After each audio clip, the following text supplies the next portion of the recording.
भारत के इतिहास के उन स्वर्णिम क्षणों की ओर हम सबका ध्यान आकर्षित करता है, जिसने काल की क्रूरता को भी धर्म और देश की सेवा करने से कभी भी अपने मार्ग से विचलित होते हुए नहीं देखा। हम सब जानते हैं गुरु गोविंद सिंह जी महाराज के चार साहबजादे देश और धर्म के लिए अपने आप को बलिदान कर दिए, लेकिन उन्हें जो सम्मान मिलना चाहिए था, जिसका वो हकदार थे, या पहली बार हुआ जब प्रधानमंत्री मोदी जी ने बाल दिवस की घोषणा करके भारत की वर्तमान पीढ़ी को देश और धर्म के लिए किस भाव के साथ हमें कार्य करना है, इसकी एक नई प्रेरणा प्रदान की।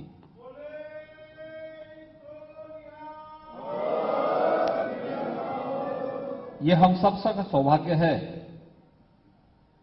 कि जब हम भारत के इतिहास का अवलोकन करते हैं, भाइयों बहनों, विकास की बात बहुत होती है और विकास के साथ हमें सतत रूप से आगे भी बढ़ना चाहिए। दुनिया में जहां कहीं भी प्रगति हुई है, उसको देखना, उसके अनुरूप अपने आप को तैयार करना, ये बुरी बात नहीं है। हम मंगल ग्रह तक की यात्रा आज कर रहे हैं, नए नए अनुसंधान हो रहे हैं, इंटरनेट ऑफ थिंग्स की बात होने लग गई है। आर्टिफिशियल इंटेलिजेंस के माध्यम से दुनिया बहुत आगे बढ़ चुकी है, लेकिन इन सब के साथ हम सबको याद रखना होगा कि इतिहास को विस्मृत करके हम आगे नहीं बढ़ सकते। इतिहास के गौरवशाली क्षण हमें आगे बढ़ने की प्रेरणा प्रदान करते हैं, तो इतिहास की गलतियां भी हमें उसका परिमार्जन करने का एक अवसर भी प्रदान करता है। हम जब किसी कार्य को करते हैं, आज भी ये व्यवस्था है कि उसकी सोशल इंपैक्ट स्टडी कराते हैं। हम समाज अध्ययन से अपने आप को दूर नहीं कर सकते। कहीं किसी भू विशेष का, क्षेत्र विशेष का ज्योग्राफिकल मैपिंग करनी हो तो वही कर पाएगा जिसने भूगोल का अध्ययन किया हो, ज्योग्राफी का अध्ययन किया हो। हम उससे अपने आप को अलग कैसे कर सकते हैं? आपने यहां पर अभी कीर्तन सुन रहे थे, ये सभी तो हमें भक्ति की धारा के साथ जोड़ने का एक अभिनव प्रयास है, जो हमें भक्ति के माध्यम से हमारे अतीत के साथ जोड़ता है, तो हमारी भारी कार्य योजना को बनाने के लिए भी प्रेरित करता है। ये सभी चीजें जब एक साथ जुड़ेंगी, आगे बढ़ेंगी, तब देश और समाज प्रगति के पथ पर अग्रसर होकर के अपनी भावी योजना को भी बढ़ाता है। और सिख गुरुओं का इतिहास भारत की विजय का उसी गाथा को प्रमाणित करता है। गुरु नानक देव जी से विशुद्ध भक्ति की धारा जो प्रारंभ हुई, विशुद्ध भक्ति की धारा जो प्रारंभ हुई, वह जब देश और समाज की आवश्यकता पड़ी तो उसे शक्तिपुंज बनने में भी कोई देर नहीं लगी। मैं तो बार बार इस बात का उल्लेख करता हूं, जब हम लोग काशी विश्वनाथ मंदिर का दर्शन करते हैं तो काशी विश्वनाथ मंदिर को स्वर्ण मंडित करने का कार्य अगर किसी ने किया था तो महाराजा रणजीत सिंह ने किया था।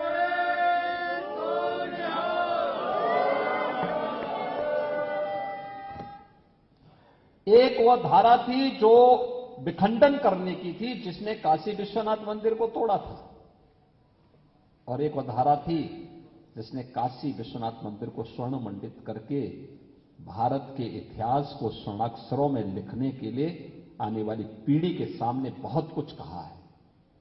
कहीं भी महाराजा रणजीत सिंह या उनके वंशज या किसी सिख ने कभी ये नहीं कहा कि ये हमने किया, क्योंकि उसने जो अपना धर्म माना है, और जब व्यक्ति किसी कार्य को धर्म मानता है तो उसके लिए दावा नहीं करता है, दावेदारी उसकी नहीं होती है, वो तो एक कर्तव्य मान करके उस पथ पर आगे बढ़ पड़ता है। ऐसे ही जब हम कश्मीर की बात करते हैं, गुरु तेग बहादुर जी का बलिदान किसके लिए था? कश्मीरी पंडितों के लिए था, देश के लिए था, धर्म के लिए था। और उन्होंने कहा उस समय भी, औरंगजेब को चेतावनी दी थी, और चेतावनी इस बात की दी थी कि भाई अगर गुरु तेग बहादुर को, हमारे गुरु को तुम इस्लाम स्वीकार करा दोगे तो हम भी स्वीकार कर लेंगे। शर्त एक ही, कहने के लिए गुरु तेग बहादुर एक व्यक्ति है, आध्यात्मिक पुंज हैं, एक गुरु के रूप में हम सबके लिए आराध्य हैं, लेकिन उन्होंने अपने देश और अपने धर्म की उन मर्यादाओं का कभी उल्लंघन नहीं किया और देश और धर्म के लिए, कश्मीरी पंडितों को बचाने के लिए अपने आप को बलिदान कर दिया।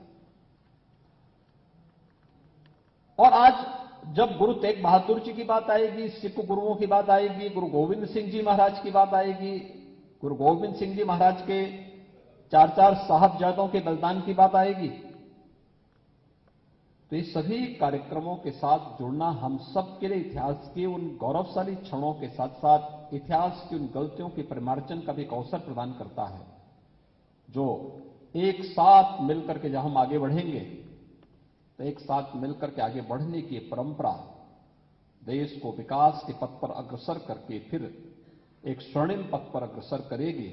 और आज राजभवन का एक कार्यक्रम उस दिशा में एक अभिनव प्रयास है। मैं इसके लिए राज्यपाल महोदय का हृदय से आभार व्यक्त करता हूं कि उन्होंने बड़ी सहृदयता के साथ पंजाबी अकादमी के इस प्रस्ताव को स्वीकार करते हुए आज गुरु तेग बहादुर जी महाराज की इस पवित्र 401वें प्रकाश पर्व को इस भव्यता के साथ यहां पर आयोजित करने के इस कार्यक्रम में स्वयं भी अपने व्यस्त कार्यक्रमों से इस कार्यक्रम में वे स्वयं भी उपस्थित हैं।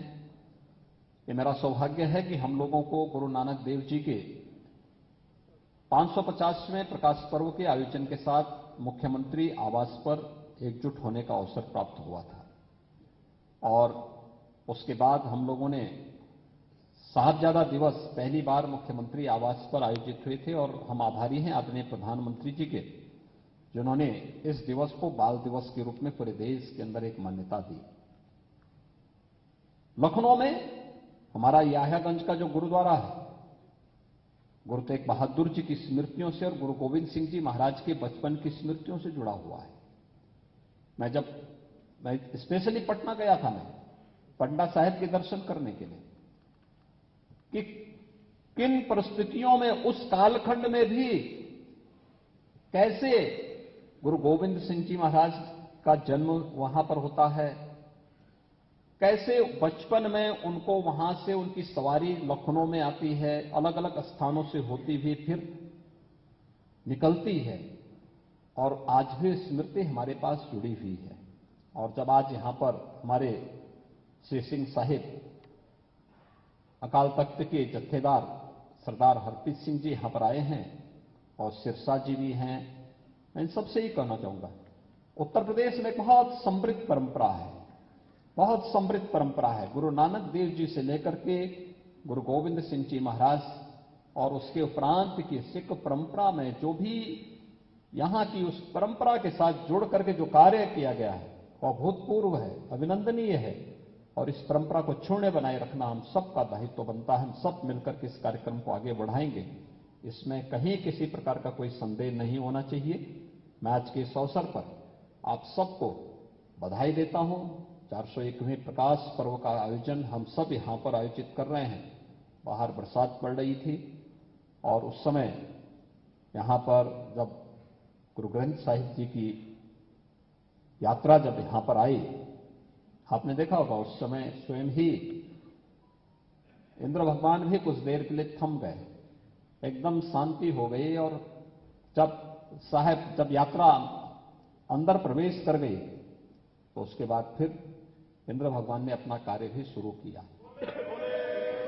हमारे यहां तो हमेशा किसी भी पवित्र कार्य के पहले था कि भाई कहीं किसी सरदार बलदेव सिंह ओलख को जल छिड़कने की आवश्यकता नहीं पड़ी। ईश्वर ने कहा कि चलिए हम पहले ही प्रसाद से सब ठीक कर लें।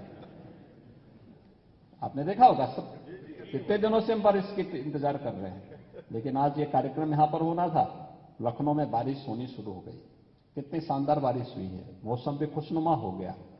और हम इस अवसर पर यहां पर इस आयोजन के साथ आयोजित कर रहे हैं। कहीं कोई भय नहीं, कहीं कोई चिंता नहीं, हर ओर उत्साह है, उमंग है। इसलिए क्योंकि ये परंपरा हमारी अपनी परंपरा है। इस परंपरा के साथ हमारी संवेदनाएं जुड़ी हुई हैं, हमारी भावनाएं जुड़ी हुई हैं।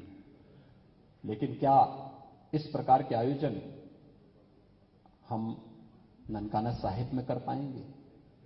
क्या काबुल में कर पाएंगे? क्या किसी ऐसे स्थल पर जो देश भारत से अलग हो गया, क्या उन क्षेत्रों में संभव हो पाएगा? बहुत कठिन है। और इसलिए हम सबको इस बारे में ध्यान रखना होगा कि सिख गुरुओं का जो बलिदान था वह देश और धर्म दोनों के लिए समान रूप से था, और वह हमें निरंतर एक नई प्रेरणा प्रदान करता है। आज के इस अवसर पर मैं एक बार फिर से आप सबको गुरु तेग बहादुर जी महाराज की 401वीं इस पावन प्रकाश पर्व की हृदय से बधाई देते हुए